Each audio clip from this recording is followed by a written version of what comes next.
میت کی سعودی عرب میں تدفین یا پاکستان لے جانے کا طریقہ کار۔ آپ کو کونسلیٹ سے NOC چاہیے ہوتا ہے۔ کونسلیٹ سے NOC لینے کے لیے آپ کو 4 کاغذات درکار ہوتے ہیں: ہسپتال کی طرف سے جاری کردہ فوری رپورٹ یا ٹریفک حادثے کے صورت میں پولیس ٹریفک رپورٹ، مرحوم کے ورثاء کی طرف سے اجازت نامہ کہ وہ میت کی تدفین سعودی عرب میں چاہتے ہیں یا پاکستان لانا چاہتے ہیں، اور اس سلسلے میں سعودی عرب میں رہائش پذیر کسی شخص کو اختیار دیں کہ وہ میت وصول کرنے اور اس کی تدفین سعودی عرب میں کرنے یا پاکستان لے جانے کے لیے انتظامات کرے۔ یہ اجازت نامہ سادہ کاغذ پر بھی ہو سکتا ہے، جس کی تصدیق کسی بھی کلاس 1 کے افسر سے کرائی جا سکتی ہے۔ تیسری چیز، مرحوم کے پاسپورٹ اور اقامے کے نقول۔ چوتھی چیز، میت وصول کرنے والے کے پاسپورٹ اور اقامے کی نقل۔ اگر میت کی تدفین سعودی عرب میں ہی مقصود ہے تو کونسلیٹ کا جاری کردہ NOC کافی ہے۔ اگر میت پاکستان بھیجنا مقصود ہو تو NOC کے ساتھ مرحوم کے ورثاء کی طرف سے اجازت نامہ کے عربی ترجمے کی تصدیق بھی کونسلیٹ سے ضروری ہے۔ مرحوم کی سعودی عرب میں تدفین کے لیے کونسلیٹ کا جاری کردہ NOC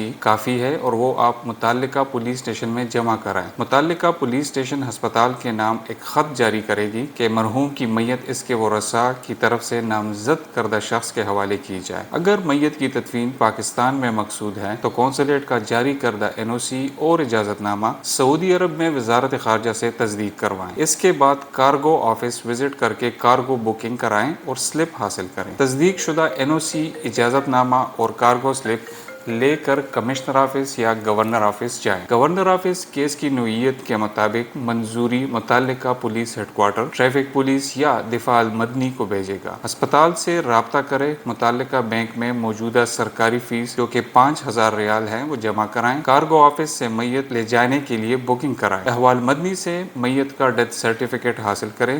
جوازات سے میت کا خروج لگوائیں اور میت کی روانگی سے تقریباً 24 گھنٹے قبل ہسپتال کو مطلع کریں، کیونکہ ڈیڈ باڈی تیار کرنی ہوتی ہے۔ مکہ مکرمہ میں وفات پانے والے میت کو پاکستان بھیجنے کے لیے گورنر آفس سے اجازت لینے کی ضرورت نہیں، کیونکہ پولیس اسٹیشن کو یہ اجازت دی گئی ہے گورنر آفس کی طرف سے کہ وہ ڈیڈ باڈی کو پروسیس کروائیں۔